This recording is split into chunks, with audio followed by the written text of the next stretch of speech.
Hello, welcome to Wellness with Tammy Long, Certified Life Coach, empowering you to break free and discover the threats and opportunities for achieving a life of wellness in body, mind, and spirit.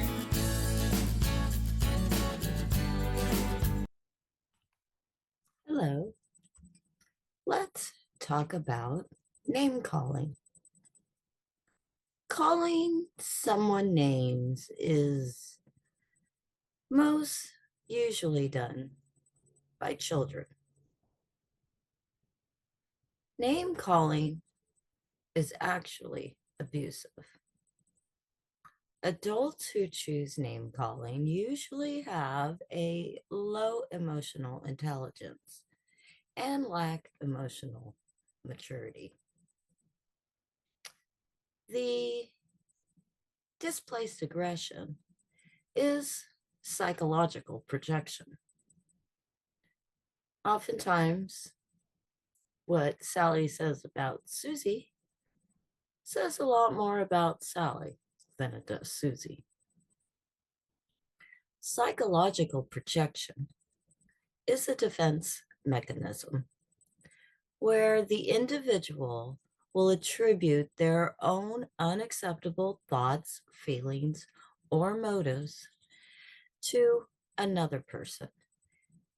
In doing so, they defend themselves against their own unconscious impulses or qualities by denying their existence in themselves and attributing them to others. The act of name calling or labeling someone isn't productive. It is a very ineffective way to communicate, and it shuts down any possibility for understanding. When we call people names or label them as something they're not, it sends a message that we don't care about their point of view.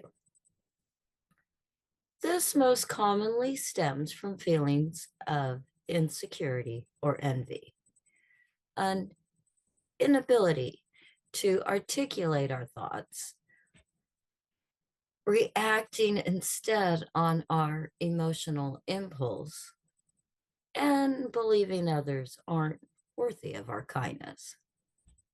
These are all products of our ego, which is known as displaced aggression. Displaced aggression is when we cannot express our own vulnerable emotions, but we instead direct our aggression toward an easier target. Name calling and criticism are two of the most common forms of displaced aggression. If you struggle to put your thoughts into words, this could mean one of two things. Either you haven't formed an extensive vocabulary to accurately communicate what you are feeling and thinking, or it could be you are emotionally triggered and you can no longer think or collect your thoughts, and so you are at the mercy of your emotions.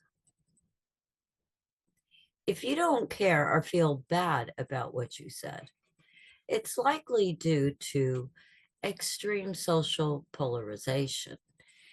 When we reach this stage of polarization, we fail to find common ground, and consequently, we view the other as irrational, ignorant, and in some cases, evil. This may make us feel justified in putting them down because we have stripped them of their humanity. But unfortunately, this belief, again, is our ego. We opt out of self-restraint, understanding, and compassion. It's very inexcusable. There is nothing anyone can do that gives us the right to be hateful. Hate and intolerance against someone will only breed more of the same. Instead, I encourage you to practice articulating your feelings in a diplomatic way, allowing you to express yourself with dignity, confidence, and assertiveness, which is much more effective when it comes to making a case and being heard.